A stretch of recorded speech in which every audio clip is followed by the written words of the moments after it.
13h partout en Côte d'Ivoire, nous sommes ravis de vous retrouver pour un nouveau journal. Voici les titres.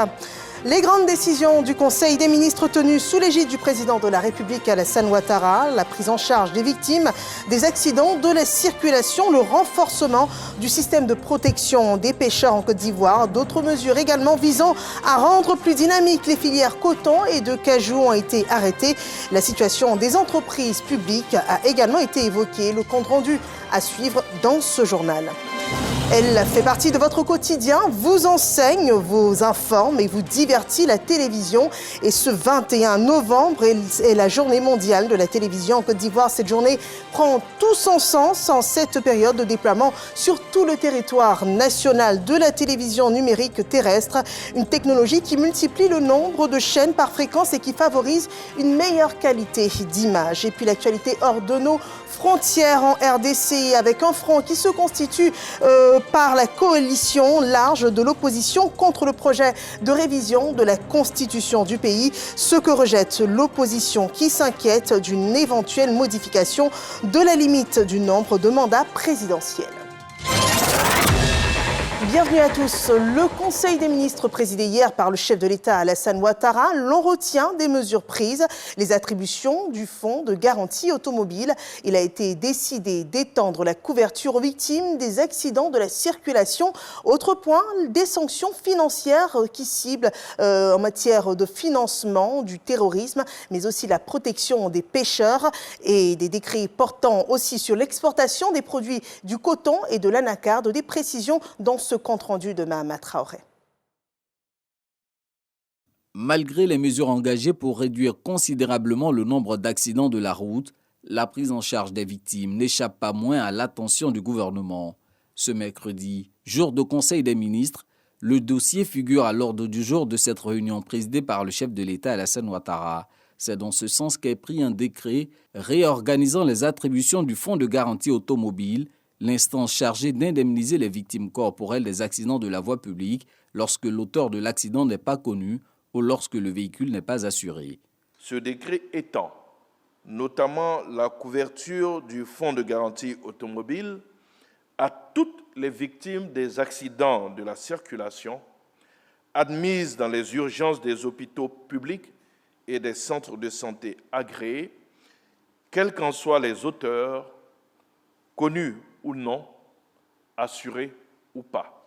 De même, il élargit la base contributive du fonds pour accroître en conséquence les ressources financières nécessaires à la prise en charge médicale systématique de tous les accidentés de la voie publique.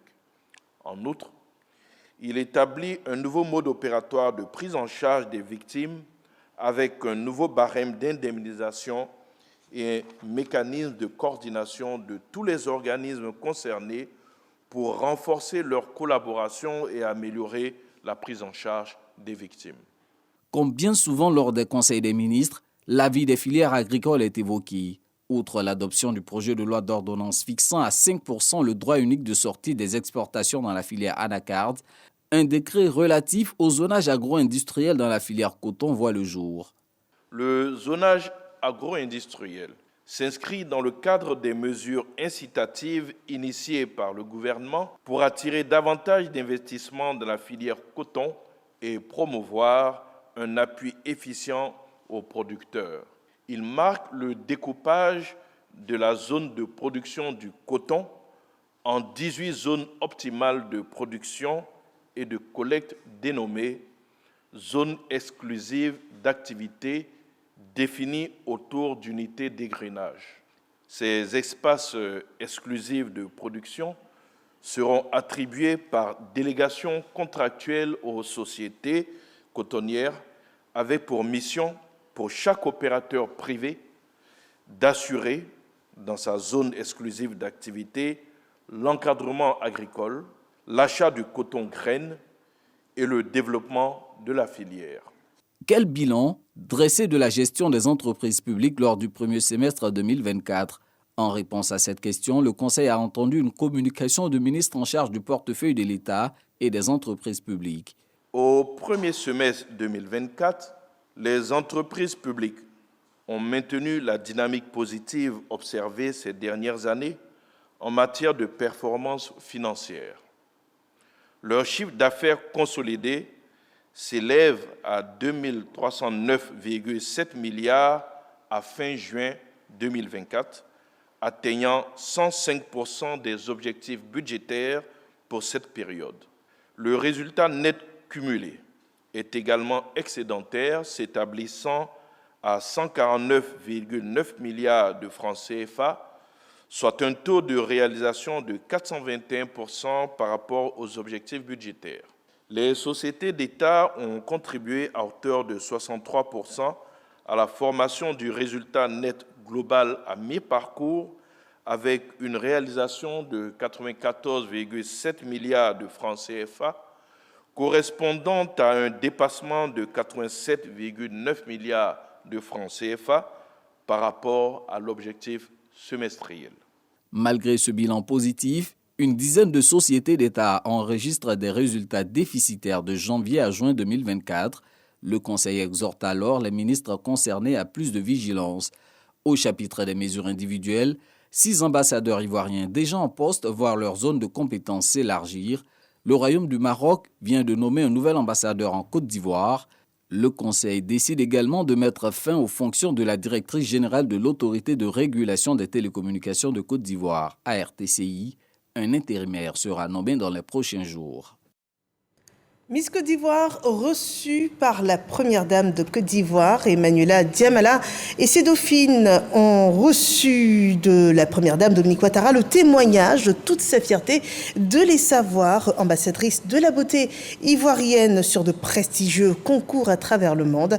Suivons le résumé de cette visite avec Alexis Ouattaraogo. Ce mercredi, au cabinet de la première dame de Côte d'Ivoire, Marie-Emmanuelle Diamala, Miss Côte d'Ivoire 2024 et ses dauphines sont reçues par l'épouse du chef de l'État. Je suis vraiment très heureuse parce que j'ai toujours voulu voir la première dame en face, en réel. Et aujourd'hui, c'est comme un rêve devenir réalité. La première dame est une dame au grand cœur et je suis infiniment reconnaissante envers tout ce qu'elle fait pour moi, pour mes dauphines et pour les Miss qui ont été élues avant moi. Élues le 29 juin dernier à Abidjan, les Miss veulent s'inspirer des actions fortes menées par la première dame, toujours aux côtés des populations vulnérables. L'occasion pour Victoria Pobi, président du Comici, de saluer le soutien constant de la marraine du concours. Chaque année, quand elle ne peut pas venir à la soirée de Miss Côte d'Ivoire, après le concours, elle nous reçoit, c'est ce qu'elle fait ce matin. C'est tout à son honneur et chaque fois qu'elle nous sollicitera, on sera heureux de revenir la rencontrer. Les Miss ont reçu des cadeaux de la part de leur marraine, fiers de leur ambition. En plus d'être belle et élégante, vous êtes brillante dans vos domaines respectifs. Je me réjouis également de voir que vous menez des actions sociales à l'endroit des personnes vulnérables. Je vous encourage à continuer sur cette voie pour apporter du bonheur et de la joie autour de vous.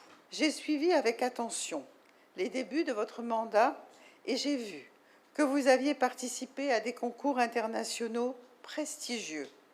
Je vous félicite d'avoir représenté la Côte d'Ivoire d'une si belle manière à l'extérieur. Je félicite également le Comici, qui fait un travail formidable, année après année, pour que le concours Miss Côte d'Ivoire demeure dans l'excellence. Samedi, aux côtés des candidates Miss France en visite dans le pays, les Miss ivoiriennes feront rayonner la beauté du pays au service du social, notamment à la case des enfants qui accueillent depuis 15 ans des orphelins, des enfants abandonnés, démunis ou encore victimes de maltraitance.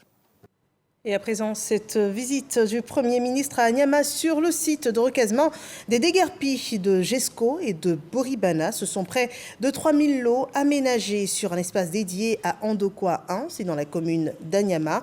Le chef du gouvernement s'est aussi rendu sur les chantiers des sections restantes de la Y4, suivant ce rapport de Franck Quadio et Adama Kéré. Voici le nouveau site dédié au relogement des populations impactées par les opérations d'assainissement initiées par le district autonome d'Abidjan. Les promesses du gouvernement faites le 13 mars dernier prennent forme, matérialisées par 2780 lots de 75 et 100 mètres carrés sur une superficie de 36 hectares à Adonkwa, sous-préfecture d'Anyama, route de Songon. Une visite donc du Premier ministre pour le constat du plan de lotissement et sa mise en œuvre. Sur ces sites, l'aménagement sera fait en sorte que la voirie principale sera bitumée. Les voiries secondaires et tertiaires, c'est-à-dire deuxième et troisième niveau, seront en pavé. Et à cet endroit, nous allons positionner des agoras pour permettre à la jeunesse de s'exercer au sport et de se divertir de façon sereine. Et des programmes d'accompagnement seront élaborés pour prendre en charge les jeunes et les femmes. Et en ce qui concerne l'électricité, nous allons privilégier l'énergie solaire pour l'éclairage public. Et nous avons demandé aussi au BNET de faire en sorte que nous puissions tester l'énergie solaire pour l'alimentation des populations en électricité.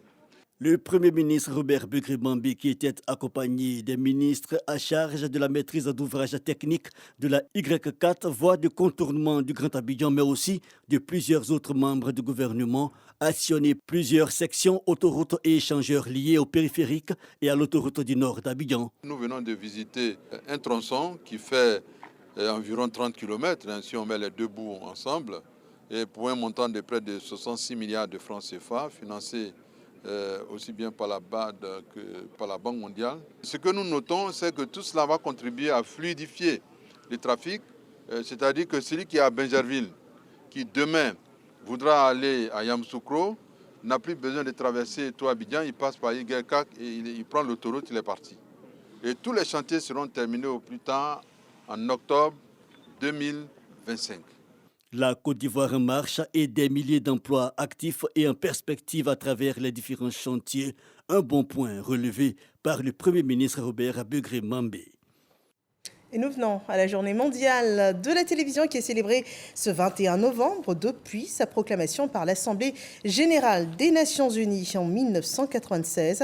Une journée pour mettre en lumière l'influence grandissante de la télévision dans nos vies, malgré le déplacement de la consommation de contenu audiovisuel vers d'autres plateformes et l'évolution constante de la technologie. La télévision reste un outil de communication important, bien que la taille des écrans ait changé et que les gens créent, publient, diffusent et consomment des vidéos sur différentes plateformes.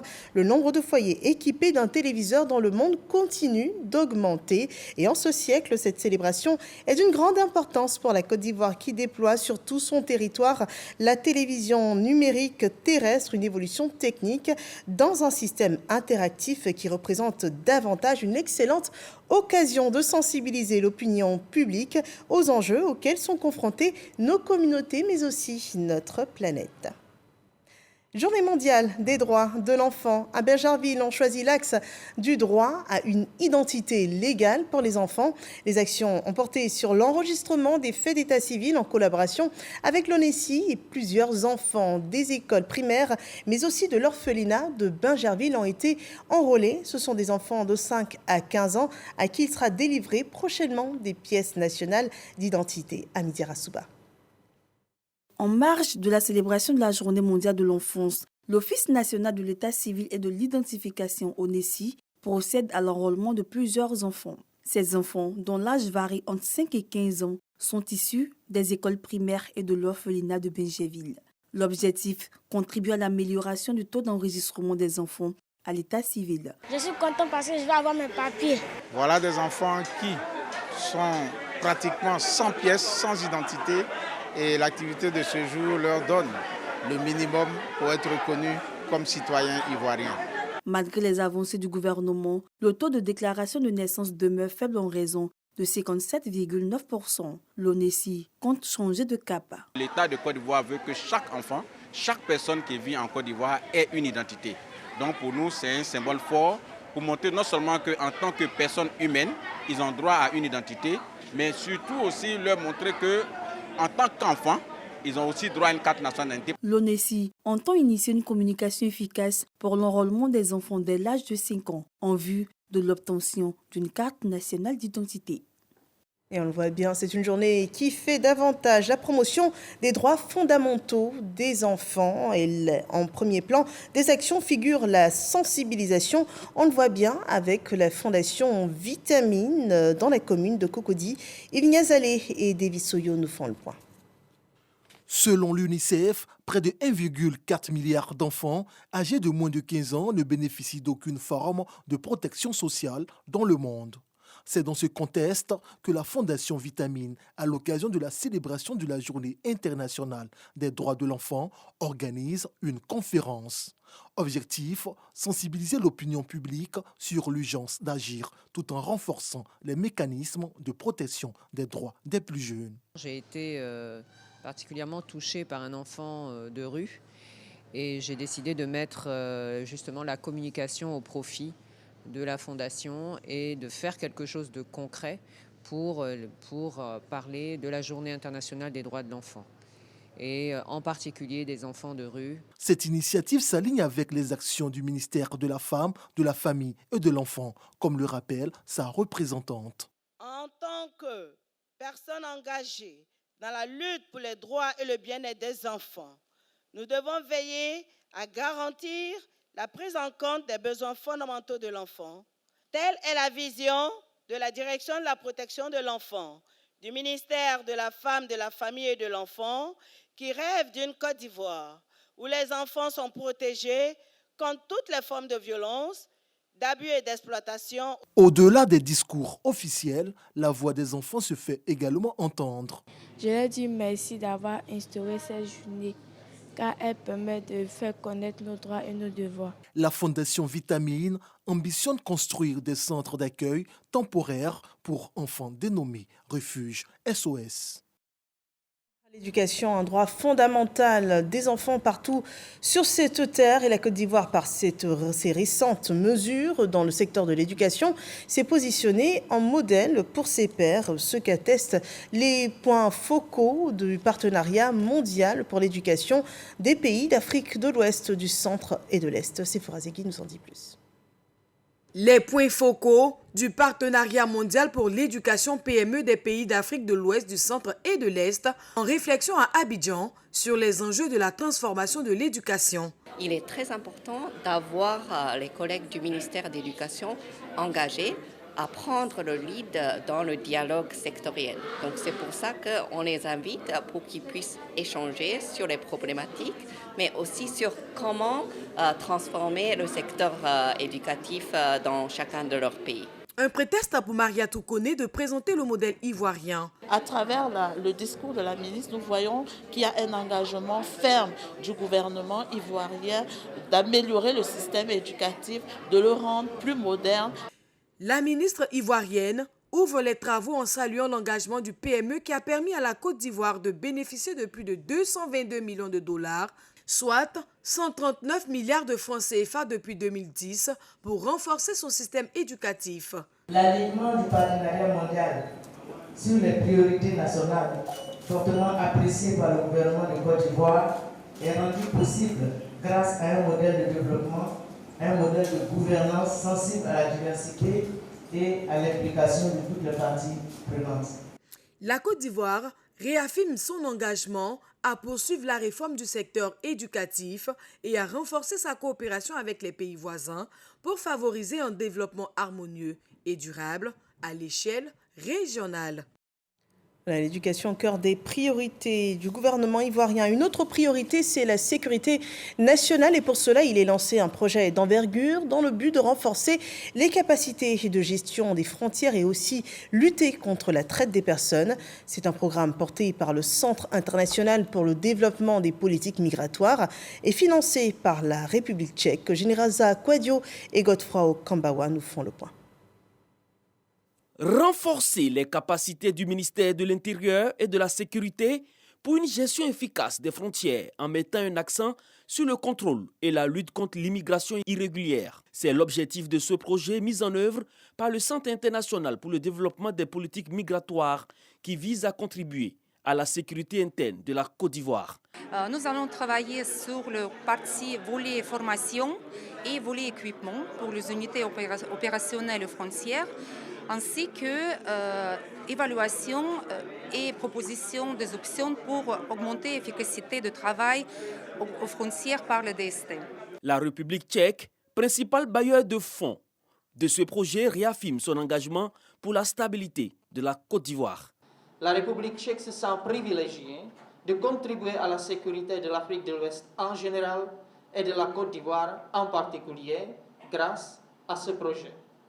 Nous sommes sûrs que ce projet soutiendra forcément la sécurité intérieure de la Côte d'Ivoire. Pour les ministres concernés, cette initiative permettra de renforcer la protection des populations les plus vulnérables et de mieux sécuriser les frontières ivoiriennes. Le premier cordon de l'atteinte à la sécurité nationale, c'est d'abord la frontière.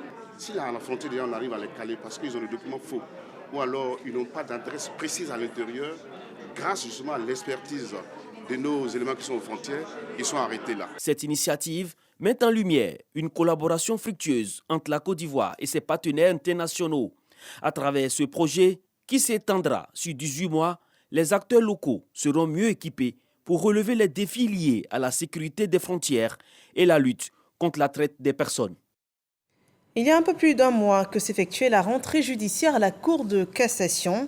En restant focalisé sur la portée de la présomption d'innocence dans une juridiction, dans une instruction préjuridictionnelle, elle compte bien se faire entendre pour cette année judiciaire et pour optimiser ses actions. La formation n'est pas mise de côté. Un recyclage est organisé et destiné aux magistrats et greffiers. Le reportage de Naomi Mokla et Jean-Marc Djadji. La Cour de cassation renforce les capacités d'une cinquantaine de magistrats et greffiers du système judiciaire ivoirien. Cette session de formation vise à uniformiser la jurisprudence, c'est-à-dire les prises de décision en matière civile et pénale. La jurisprudence facilite l'interprétation pratique des lois et contribue à l'évolution du droit. Les magistrats ont aussi besoin d'être formés régulièrement pour se mettre à niveau, puisque les textes changent. De ce point de vue, les décisions qui doivent être rendues doivent l'être sur la base de cette évolution. Il est bon que ces arrêts-là soient à la fois conformes au droit, soient lisibles et prévisibles pour que ceux qui ont été témoins de ces décisions et ceux pour qui ces décisions ont été rendues ne soient pas surpris. Parce que même quand on n'est pas spécialiste du droit, on doit être heureux qu'une décision ait été rendue et qu'elle est juste. Au niveau de la Cour de cassation, lorsqu'un sujet est commun à toutes les chambres, il y a la même décision, avec la même forme de rédaction et la mise en forme faite par les greffiers. Parce que entre les chambres, il ne faudrait plus qu'il y ait cette divergence de décisions portant sur un même sujet. Les décisions que nous rendons à notre niveau doivent être soutenues et doivent faire l'objet d'imprégnation de la part des juges du fond. Sur 2 jours, les acteurs judiciaires proposeront des recommandations pour la rédaction des projets sur la jurisprudence. La Cour de cassation est la plus haute juridiction de l'ordre judiciaire. Son rôle est de veiller à l'application de la loi et de contrôler la conformité des décisions rendues par les juridictions inférieures. Parlons de paix avec cette caravane qui débute au CERAP. Elle encourage l'organisation d'élections apaisées en 2025 et des organisations de la société civile et des partis politiques se sont engagés sur cette vision selon Julien Gogo et Sidonie Davila. L'Association des volontaires d'éthique et de performance pour le développement durable, VEPDD, a décidé de faire de la paix une réalité concrète. À travers cette initiative, la VEPDD entend promouvoir la culture de la paix en misant sur l'éducation et les valeurs culturelles comme levier essentiel. Notre objectif est de promouvoir le développement durable. C'est pour cela que nous avons décidé d'effectuer le lancement d'une campagne pour la paix en 2025, année de période électorale, afin que les Ivoiriens se tranquillisent et puissent aller aux élections dans la paix. Les jeunes volontaires engagés dans ce projet ont partagé leur vision de la paix, en insistant sur son rôle fondamental dans le développement durable et la cohésion sociale. Avec eux, des représentants de partis politiques, ardents défenseurs d'une nation unie, ont également pris la parole. En octobre 2025, nous aurons les élections présidentielles en Côte d'Ivoire. Le PDCI Ce parti appelle les Ivoiriens à œuvrer ensemble pour avoir les élections présidentielles les plus paisibles possibles. La paix, c'est un comportement d'assurance, de sécurité et de tranquillité. La paix, c'est la vie. Sans la paix, il n'y a pas de développement. Instaurée le 7 mars 1996, la Journée nationale de la paix est célébrée tous les 15 novembre. Merci Denis Davila, dont nous retrouvons la voix sur cette sensibilisation sur le cancer de la prostate organisée au sein du groupe RTI. Les hommes de 45 ans et plus sont invités à se faire dépister. C'est un engagement pour une bonne santé dans le cadre de la campagne Novembre Bleu. On regarde. Ce mercredi matin, à l'entrée de l'infirmerie du groupe RTI, une disposition particulière. Les hommes répondent à un appel important, celui du dépistage du cancer de la prostate. Parmi eux, Isaac Bakayoko, avant d'entamer ses tâches quotidiennes, décide de se faire dépister. L'examen, simple et rapide, consiste en une prise de sang. C'est une très bonne initiative. Ça prouve que le groupe se soucie de l'état de santé de ses agents. Si nous devons être performants, mais il faut que nous soyons en bonne santé. L'affluence vers l'infirmerie s'intensifie à l'heure de la pause. C'est un moment propice pour les agents. Tous reconnaissent l'importance de cette initiative. Ce n'est pas donné, voilà. Vu le coût dans les cliniques de la place. Donc, s'il a été, nous offre cette occasion de nous faire dépister gratuitement, il faut saluer ce geste de haute portée. J'invite tous mes collègues à se faire dépister, car c'est très important. À côté des agents actifs, des travailleurs à la retraite profitent également de cette séance de dépistage. Merci d'abord au directeur général de la RTI qui a accepté que les retraités de la RTI viennent se faire dépister au sein de la RTI. C'est très important.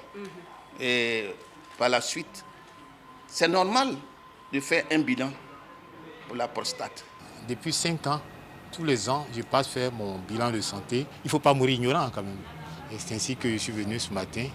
Je suis un peu désolé que mes camarades seniors ne soient pas nombreux là. Depuis son bureau, le médecin en chef supervise les consultations. Il se réjouit de l'engouement des travailleurs. Dans tout cancer, le plus important, c'est le dépistage. Parce que tout cancer peut être guéri, mais pourvu qu'on s'y prenne tôt. Pour un homme à partir de 45 ans, c'est toujours bon de faire un dépistage régulier, c'est-à-dire d'aller tester dans le sang une hormone qui va nous dire que la prostate fonctionne bien ou elle fonctionne mal. Aujourd'hui, en Côte d'Ivoire, on peut commencer le traitement de A à Z et guéri. Donc, important pour toute la population ivoirienne de se faire dépister. Le cancer de la prostate est l'un des cancers les plus fréquents et reste une cause importante de mortalité chez les hommes. À l'occasion de Novembre Bleu, la direction générale du groupe RTI montre son engagement envers la santé de ses employés. De la Maison Bleue, nous partons dans la région de Gbeke à Sekassou, où le nouveau chef du village de Nguessan-Pokukro a été intronisé. Ce village est situé donc dans le département de Sekassou. Ce chef a été intronisé en présence de ses sujets, des autorités administratives et des personnalités de haut rang, selon ce témoignage de Gervais Kwasi et Kader Sogodogo. Le chef est mort. Vive le chef! Nana Kwaku Haïti s'en est allé pour l'au-delà. C'est dans son trône Ananan Kona Amani Lazare, de son nom de règne Nguessan-Poku II. Son intronisation dans le village de Solanguessan-Pokukro, dans le département de Sekassou, a battu le rappel de toutes les filles et de tous les fils du village qui avaient à leur côté l'ensemble du corps préfectoral du département. Les chefs des villages environnants et une délégation venue du royaume baoulé ont assisté à cette cérémonie. Le nouveau chef de Sola Nguessan-Pokukro a la caution non seulement de ses pairs, mais aussi de l'État, qui l'a traduit par la remise de son attestation d'exercer son pouvoir. Monsieur Amani Kona est nommé chef de village de Nguessan-Pokukro. Le ministre directeur de cabinet du vice-président de la République, patron de la cérémonie et représentant aussi le parrain, le ministre Amédée Kwaku n'est pas passé par 4 chemins pour montrer la voie à suivre dans le but d'aider le chef nouvellement intronisé. Respectons l'autorité du chef de village intronisé et de sa notabilité. N'écoutons pas les messages de haine, La Côte d'Ivoire est un pays apaisé, la Côte d'Ivoire est dirigée, la Côte d'Ivoire en paix aujourd'hui, elle sera en paix demain. La principale doléance de Nguessan Pokukro, qui est d'avoir une ambulance, a trouvé une oreille attentive, celle du ministre de la Santé, de l'Hygiène publique et de la couverture maladie universelle, Pierre Ngudemba, qui promet satisfaire le village avant la fin de l'année. L'actualité hors de nos frontières avec un front qui se constitue contre le projet de révision de la Constitution en RDC. Ce que rejette l'opposition, c'est une éventuelle modification de la limite du nombre de mandats présidentiels.